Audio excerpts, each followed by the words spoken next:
오늘 이 시간에는 믿음에서 사귐으로 또 사귐에서 누림으로 라는 제목으로 말씀을 전하도록 하겠습니다. 토요 새벽 예배 시간을 통하여서 우리는 공동서신서의 말씀을 살펴보고 있습니다. 지난 시간부터 야고보서로 시작해서 베드로전서, 후서의 말씀을 묵상했고, 오늘부터는 요한일서의 말씀을 가지고 은혜를 나누고자 합니다. 예수님을 진정으로 믿는 것은 여러분 무엇이라고 생각하십니까? 그리고 그런 믿음이 있다고 생각하시는 사람들의 특징은 무엇입니까? 보통 우리는 믿음이 좋은 분들에 대해서 이렇게 생각합니다. 성경 지식이 풍부하거나 또 기도를 많이 한다거나 또 교회에서 봉사와 헌신을 적극적으로 하고 또 교회 내에서 직분을 맡은 분들이 믿음이 좋다고 평가하는 경향이 있습니다. 물론 이러한 요소들이 믿음의 깊이를 나타낼 수 있는 지표가 될 수 있다는 점은 우리가 부정할 수는 없습니다. 그러나 이 요한일서에서는 믿음의 본질에 대해 보다 좀 심층적인 관점을 우리에게 제시하고 있습니다. 즉 단순한 외적인 행위나 어떤 지식의 축적만으로 온전한 믿음을 정의할 수 없다는 것입니다. 요한일서에서는 좀 더 다른 차원의 이야기를 하고 있습니다. 결론부터 말씀드리면 요한일서의 저자는 예수님을 믿는 것은 예수님과의 온전한 사귐 가운데 있는 것, 이것이 믿음이 좋은 것이라고 말하고 있습니다. 예수님과 사귄다는 이런 말을 들으면 여러분 어떻습니까? 좀 이렇게 어색하게 들리진 않습니까? 예수님을 믿는다와 예수님과 사귐이 있다. 여러분 어떤 말이 더 편하게 들리십니까? 전통적으로 한국교회는 믿음을 구원의 핵심적인 요소로 강조해 왔습니다. 성경 말씀을 믿고 예수님의 그 십자가의 희생을 믿음으로 받아들이는 것이 구원의 시작이라고 가르칩니다. 물론 맞는 말입니다. 따라서 믿는다는 표현이 어떤 신앙생활의 기본적인 틀 안에서 더 익숙하고 우리가 자연스럽게 느낄 수가 있습니다. 그래서 예수님과의 어떤 사귐, 즉 예수님과의 친밀한 관계라는 개념이 상대적으로는 좀 덜 강조되었습니다. 그리고 개인적인 영성보다는 공동체 중심의 신앙생활이 강조되는 분위기 속에서 이 예수님과 사귄다라는 표현이 낯설게 느껴질 수가 있습니다. 그리고 이 사귄다라는 말이 일상적인 의미가 주로 친구나 연인 관계에서 사용되는 단어니까 이러한 일상적인 의미 때문에 예수님과의 관계를 사귄다라고 표현하는 것이 좀 다소 가볍게 느껴질 수도 있습니다. 그런데 요한일서의 저자는 예수님과의 이 사귐을 강조하고 있습니다. 요한일서에서 강조하는 예수님과의 사귐은 헬라어로 코이노니아라고 합니다. 영어로는 펠로십 이렇게 부르죠. 이것은 단순한 믿음을 넘어서 예수님과의 깊고 친밀한 관계를 의미하는 겁니다. 요한은 이 사귐 가운데로 우리를 지금 초대하고 있습니다. 이 요한일서를 쓴 사도 요한은 예수님의 제자였습니다. 예수님의 제자로서 예수님의 말씀을 직접 들었고 또 예수님을 직접 보았습니다. 그리고 예수님을 직접 만져보았다고 얘기하고 있습니다. 1절의 말씀을 다 함께 읽도록 하겠습니다. 태초부터 있는 생명의 말씀에 관하여는 우리가 들은 바요, 눈으로 본 바요, 자세히 보고 우리의 손으로 만진 바라. 특별히 요한 사도는 예수님과 아주 친밀한 관계 가운데 있었습니다. 우리가 잘 아는 그 명화 최후의 만찬 이 그림을 보면 예수님께 살짝 기대어 있는 제자가 있는데 그가 바로 사도 요한입니다. 그는 예수님의 가장 가까운 제자 중 한 명으로서 특별한 사랑을 받았다고 성경은 기록하고 있습니다. 요한 사도가 요한일서를 통해서 예수님의 말씀을 직접 들었고 직접 보았고 직접 만져도 보았다는 것은 예수님과 자신의 관계를 우리에게 특별히 좀 자랑하고자 이렇게 말하는 것이 아닙니다. 사도 요한이 말하고자 하는 포인트는 무엇이냐면 요한일서를 통해서 모든 그리스도인은 자신과 같이 주님과 친밀한 교제를 누릴 수 있다는 것을 전하고 싶은 마음에 이 요한일서를 쓴 것입니다. 그래서 3절에 우리 어떻게 요한일서는 우리에게 말씀하고 있습니까? 다 함께 3절의 말씀을 읽도록 하겠습니다. 우리가 보고 들은 바를 너희에게 전함은 너희로 우리가 사귐이 있게 하려니니 우리의 사귐은 아버지와 또 그의 아들 예수 그리스도와 더불어 누림이라. 아멘. 그러니까 사도 요한이 우리와 함께 사귀자고 권면한 것은 예수님과의 깊은 교제를 통해 누리는 놀라운 축복을 우리 또한 경험할 수 있다는 사실을 강조하는 겁니다. 즉 예수님과의 친밀한 관계를 통해서 우리 모두가 그 관계 속에 초대를 받았고 우리가 그 관계 속에서 예수님과의 사귐 가운데 함께 나누고자 하는 간절한 소망을 지금 우리에게 나타내고자 하고 있습니다. 예수님을 믿는다는 것은 단순히 일주일에 한 번 교회에 출석하거나 자기소개서 이 종교란에 기독교라고 표기하는 것, 아니면 혹은 세상 사람들보다 좀 더 선한 행실을 보이는 것만을 의미하지 않습니다. 사도 요한은 요한일서를 통해서 예수님과 온전한 사귐 가운데 있는 사람들이 온전히 예수님을 믿는 사람이라고 말하고 있습니다. 사도 요한은 요한복음, 요한일서, 그리고 요한계시록의 저자입니다. 사도 요한이 쓴 요한복음과 요한일서를 비교하면 요한복음은 예수님을 믿고 받아들이는 것에 집중합니다. 그러나 요한일서는 그렇게 믿고 받아들인 예수 그리스도를 진정으로 알고 누리는 것에 더 중요성을 두고 있습니다. 그래서 요한복음 20장 31절의 말씀을 함께 한번 읽어보도록 하겠습니다. 오직 이것을 기록함은 너희로 예수께서 하나님의 아들 그리스도이심을 믿게 하려 하며 또 너희로 믿고 그 이름을 힘입어 생명을 얻게 하려 함이니라. 요한복음에서는 예수 그리스도를 믿으라, 이 믿음에 대해서 강조하고 있습니다. 그러나 요한일서에서는 이렇게 밝힙니다. 요한일서 5장 13절의 말씀을 함께 읽습니다. 내가 하나님의 아들의 이름을 믿는 너에게 이것을 쓰는 것은 너희로 하여금 너에게 영생이 있음을 알게 하려 함이라. 요한일서에서는 영생, 즉 영원한 생명이 있음을 알기 위해서 요한일서를 쓰고 있다고 밝히고 있습니다. 그러니까 다시 말해 요한복음은 믿어서 생명을 얻게 하는 것이 목적이었고, 요한일서는 이미 믿은 자 안에서 영원한 생명이 있음을 알게 하려고 이 요한일서를 썼습니다. 분명 사도 요한은 요한복음을 먼저 썼습니다. 그 후에 요한일서를 기록했습니다. 예수 그리스도를 믿는 것에 목적을 두고 요한복음을 썼다면 이제 시간이 한참 흘러서 이제 노년이 되었을 때 이 요한일서 썼을 때 믿음에만 머물러 있지 말 것을 강조하고 있는 겁니다.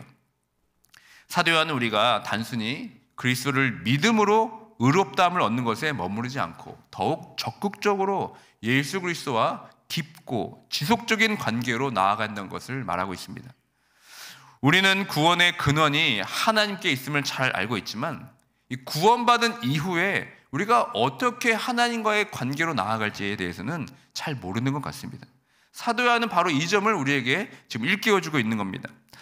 예수 그리스도를 믿는 믿음에만 머물러 있지 말고 그 믿음을 기초로 하여서 예수님과 더불어 사귐에 있는 관계로 나아가라고 말하고 있습니다. 그리고 그 사귐을 우리 삶에서 누리라고 말씀하고 있습니다. 이 믿는 것은 여러분 일방적인 것일 수가 있습니다. 어쩌면 맹목적일 수도 있습니다. 그러나 예수 그리스도는 그런 일방적이고 맹목적인 이 상호교통 없는 관계를 원하고 있지 않습니다. 우리가 신앙의 업그레이드가 되기 위해서는 예수님을 믿는 믿음에서 예수님과의 사귐의 관계로 나아가야 합니다. 예수님을 진정으로 믿는 사람은 믿는 것에 멈춰 있지 않습니다. 예수님과 아주 친밀한 관계 속에서 사귐 속에서 있는 사람입니다. 이 사랑의 깊은 관계에 잠겨 있는 사람입니다. 그렇다면 우리가 예수님과 어떻게 이 사귐의 관계로 나아갈 수 있겠습니까? 이 진정한 사귐은 상대방의 기쁨과 슬픔을 함께 나누는 겁니다. 그가 무엇을 좋아하며 그가 어떨 때 가장 행복해지는 것을 깊이 이해하는 겁니다. 진정한 사랑은 자신의 사랑을 일방적으로 강요하지 않습니다. 자신의 욕망을 강요하는 것이 아니라 사랑하는 사람을 위해서 기꺼이 자신을 희생하고 헌신하고 나아가는 깊고 친밀한 관계입니다. 그런데 문제는 우리가 예수님과 어떤 상호교통 없이 아무 교감 없이 우리는 급한 결론을 내면서 예수님께서 원하시는 것은 이런 것이야 라면서 쉽게 단정할 때가 많이 있습니다. 그래서 대부분 이렇게 쉽게 결론 냅니다. 어떤 분들은 기도를 많이 하는 것이 예수님을 사랑한다고 생각합니다. 어떤 분들은 성경을 많이 읽는 것이 예수님을 사랑하는 것이라고 말합니다. 또 어떤 분들은 헌금을 많이 하는 것이 예수님을 가장 사랑하는 것이라고 표현합니다.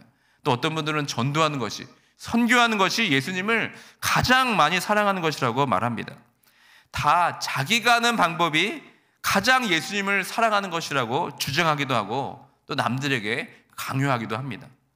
물론 다 틀린 얘기는 아닙니다만 그러다 완벽한 정답도 아닙니다. 가만히 우리의 신앙생활을 돌아보면 다 각자의 생각과 각자의 방법대로 예수님을 사랑하는 것 같습니다. 이렇게 하는 것이 예수님을 사랑하는 것이야 라고 하면서 단정하면서 우리는 신앙생활을 하려고 합니다. 그리고 그것이 진정 사랑하는 것이라고 믿습니다. 상대방이 원하는 것은 관심도 없고 나만의 사랑의 방식을 고집하며 우리 신앙생활 때가 많이 있습니다. 우리 삶 속에서 이러한 일들이 얼마나 또 많이 일어나고 있습니까? 여러분, 자녀와의 관계를 한번 생각해 보시길 바랍니다.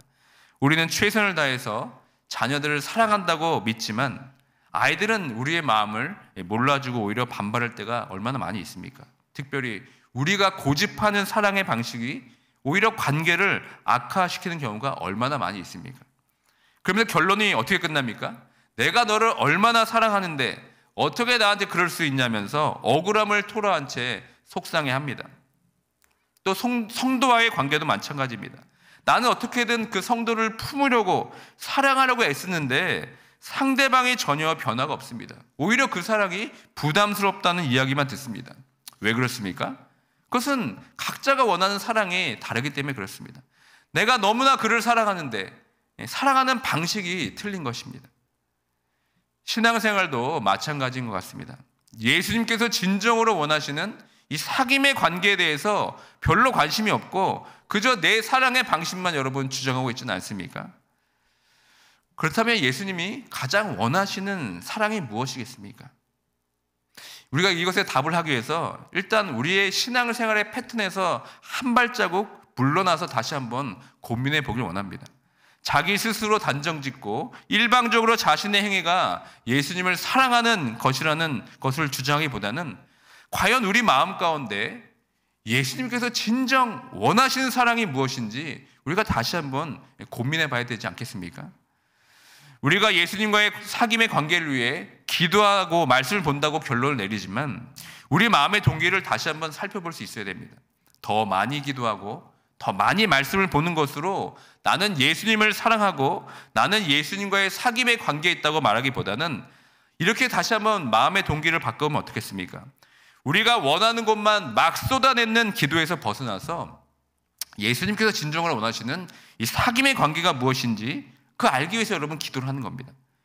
기도는 예수님께서 진정으로 우리와 맺고 싶어 하시는 그 친밀한 관계를 알아가는 아주 중요한 방법입니다. 이런 사귐의 기도로 나아가게 된다면 우리는 일방적으로 내가 원하는 것만 막 쏟아내지 않을 것입니다. 진정한 이 사귐의 기도가 되려면 오히려 우리는 예수님께 묻는 기도로 나아가게 될 것입니다. 예수님께서 만약 재상하게 된다면 어떻게 하실 건가요? 예수님, 제가 미워하는 사람이 있는데 그 사람을 어떻게 하면 좋을까요? 예수님, 제가 이런 저런 결정을 해야 되는데 예수님이라면 어떤 결정을 하게 원하십니까? 제가 어떻게 하면 좋겠습니까? 이렇게 기도하는 것이 여러분 예수님과의 사귐의 기도로 나아가는 것이 아니겠습니까? 그때 예수님께서 어떻게 하십니까? 말씀으로 응답해 주십니다. 말씀을 통해서 우리에게 말씀하십니다. 만약 기도로만 모든 것을 해결할 수 있다면 신구약 66권의 말씀이 아마 별 의미가 없을 것입니다. 예수님께서는 이렇게 말씀으로 우리에게 답을 주십니다. 말씀으로 우리에게 나아갈 방향을 제시해 주십니다. 말씀으로 우리의 모든 어려움을 이길 수 있는 힘을 주십니다. 이러한 사귐 안에 우리가 있다면 우리의 기도가 달라지게 될 것이고 말씀을 보는 태도도 달라지지 않겠습니까? 예수님이 진정 원하시는 사랑이 무엇인지 고민하면서 신앙생활하는 것과 예수님을 사랑하는 것을 그저 단정짓고 지금까지 해오던 신앙생활 방식대로 하는 것은 완전히 다른 겁니다. 그렇게 사귐의 기도로 나아가고 말씀을 읽게 되면 우리는 예수님이 진정 원하시는 사랑이 무엇인지 깨닫게 됩니다. 예수님께서 우리에게 원하시는 사랑이 무엇입니까? 그것은 나를 미워하는 사람, 즉 원수도 사랑하는 것입니다. 나를 핍박하는 자를 위해서 기도하는 사람이 바로 예수님을 진정으로 사랑하는 자입니다. 예수님은 하나님의 사랑을 우리에게 직접 보이시기 위해서 육신의 몸으로 이 땅에 오셨습니다. 그리고 그 사랑을 우리에게 보여주기 위해서 기꺼이 십자가에 오르셨습니다.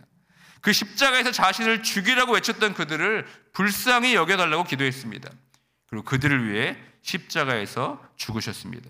이것이 바로 예수님께서 우리에게 보여주신 십자가의 사랑입니다. 그 십자가 사랑의 첫 번째 의미는 내가 그것을 믿었을 때 내가 죄 씻음의 용서를 받고 구원을 받았다는 겁니다. 그러나 여러분, 여기에서만 멈춰 있으면 안 됩니다.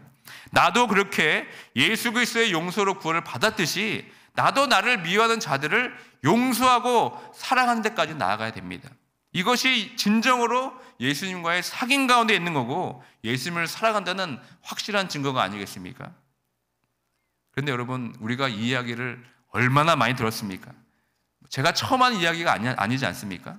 그런데 여전히 우리 마음에 용서하지 못하고 여전히 미워하고 상처받은 마음을 가지고 정죄하면서 욕하고 살아가고 있지는 않습니까?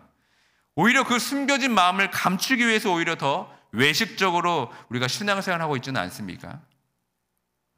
예수님께서 우리에게 원하시는 사랑은 바로 이것인데 우리는 엉뚱하게 자기만의 방식으로 예수님을 사랑한다고만 하니까 예수님과의 사귐이 온전해지지 않는 겁니다. 여러분들은 진정으로 예수님과의 사귐의 관계에 계십니까? 그렇다면 여러분, 내가 용서하지 못하는 사람도 용서할 수 있어야 됩니다. 내가 사랑하지 못하는 사람도 사랑해야 합니다. 나를 핍박하고 미워하는 자들을 위해서 기도할 수 있어야 됩니다. 그것이 바로 예수님을 진정으로 사랑하는 증거이며 예수님과의 온전한 사귐 가운데 있는 겁니다. 머리로는 알지만 이 가슴이 움직이지 않는 분들도 있습니다. 여전히 그 상대방만 생각하면 가슴이 막 두근거리고 잠도 오지는 않는 사람도 있을 것입니다. 정말 원수 같은 사람을 용서하는 것은 어려운 일입니다. 그런데 여러분, 불가능한 것만은 아닙니다. 그것이 가능하게 되려면 예수님과의 온전한 사귐 가운데 있을 때 가능합니다. 오직 예수 그리스도의 사귐 안에 있고 그 사랑 안에 있을 때 가능합니다. 예수님께서 어떻게 그 십자가에 오르실 수 있었겠습니까? 그것은 예수님께서 하나님과 온전한 사귐 가운데 있었기 때문에 가능했습니다. 무엇보다 모든 인간을 사랑하신 그 하나님의 마음을 알았기 때문에 예수님은 당당하게 십자가에 오를 수 있었습니다. 그 하나님의 인간을 향한 절절한 사랑의 마음을 누구보다 잘 알았기 때문에 예수님께서는 십자가에 오를 수 있으셨습니다. 우리도 마찬가지입니다. 우리도 그 사랑을 진정으로 깨닫고 그 사랑을 누리고 있다면 우리도 그렇게 할 수 있습니다. 그 미움의 상처와 아픔을 압도하는 그 예수 그리스도의 사랑을 내가 경험하고 누리고 있다면 우리도 충분히 할 수 있습니다. 내 스스로의 힘으로는 아무것도 할 수 없습니다. 오직 예수 그리스도의 그 사랑 안에 내가 잠겨 있을 때, 그 사귐 안에 있을 때 우리는 사랑할 수 있게 됩니다. 우리가 한 가지 있는 사실은 무엇이냐면, 우리가 구원받은 하나님의 백성이라면 우리는 이미 그 사랑 안에, 그 사귐 속에 들어와 있다는 사실입니다. 우리가 구원받았다는 것은 하나님께서 예수 그리스도의 그 십자가 사건으로 인해서 이 삼위 하나님의 완전한 사랑의 관계 속으로 우리를 초대해 주신 것입니다. 우리가 구원받기 전의 상태로는 하나님과의 관계가 깨져 있고 단절되어 있습니다. 그러나 예수님께서 우리의 죄를 대속하여 주시고 구원해 주셨기 때문에 우리는 하나님, 예수님, 성령님의 삼위일체의 완전한 사랑 안으로 들어가게 된 것입니다. 예수님의 십자가 죽음으로 인해서 우리가 그 삼위 하나님의 사귐 속으로 초대받은 것입니다. 이제는 삼위일체의 그 완전한 사랑 안에서 하나님, 예수님, 성령님과 함께 사랑하는 자로 우리가 불려지게 되었습니다. 우리가 삼위일체의 그 완전한 사귐 안에 있다는 것을 진정으로 알고 누리고 있다면 우리는 서로를 사랑하는 것을 배우게 되고 그 사랑을 누릴 수밖에 없습니다. 교부였던 이 제롬이라는 사람이 사도 요한에 대해서 전해진 일화가 유명합니다. 사도 요한이 에베소에서 매우 나이가 많이 들었을 때 이 제자들에게 부축을 받으면서 회중 가운데 서서 말도 제대로 할 수 없는 상태에서 이 사도 요한이 이렇게 이야기했다고 합니다. 자녀들이여 서로 사랑하십시오. 자녀들이여 서로 사랑하십시오. 이 말을 계속해서 반복했다고 합니다. 그 제자들이 왜 항상 같은 말만 반복하냐고 물으니까 사도 요한이 이렇게 말했습니다. 그것이 주님의 명령입니다. 그리고 그것을 행하면 그것으로 충분합니다. 이렇게 말했다고 합니다. 사랑하는 성도 여러분, 우리는 서로 사랑해야 합니다. 그것으로 충분합니다. 어떻게 사랑해야 됩니까? 성부, 성자, 성령 각 삼위가 완전한 사랑의 연합 가운데 있듯이 우리가 그 사랑을 해야 합니다. 그러니까 우리가 구원받았다는 것은 그 끊어질 수 없는 그 삼위의 사랑의 관계 속으로 우리가 초대된 것입니다. 이미 우리는 성부, 성자, 성령 하나님과 함께 사랑하는 자로 부르심을 받았습니다. 죽을 수밖에 없던 죄인이었던 내가 이제는 하나님의 자녀가 되어서 함께 사랑하는 자로 부르심을 받았습니다. 여러분, 이것이 얼마나 감격적인 일입니까? 그 은혜를 깨달았다면 우리는 그 안에서 기쁨을 누릴 수밖에 없습니다. 기쁨이 충만한 가운데 영원한 생명을 누리는 것이 바로 그리스도의 삶인 줄 믿습니다. 말씀을 마치겠습니다. 예수님을 믿는 것은 끝이 아니라 새로운 시작으로 나아가는 삶입니다.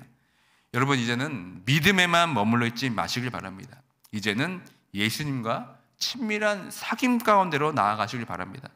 지금까지 믿는 것에만, 또 받아들이는 것에만 집중했다면 이제는 그렇게 믿고 받아들인 예수 그리스도의 사귐의 관계로 나아가시길 바랍니다. 그리고 그 사랑을 나누고 누리시는 삶이 되길 원합니다.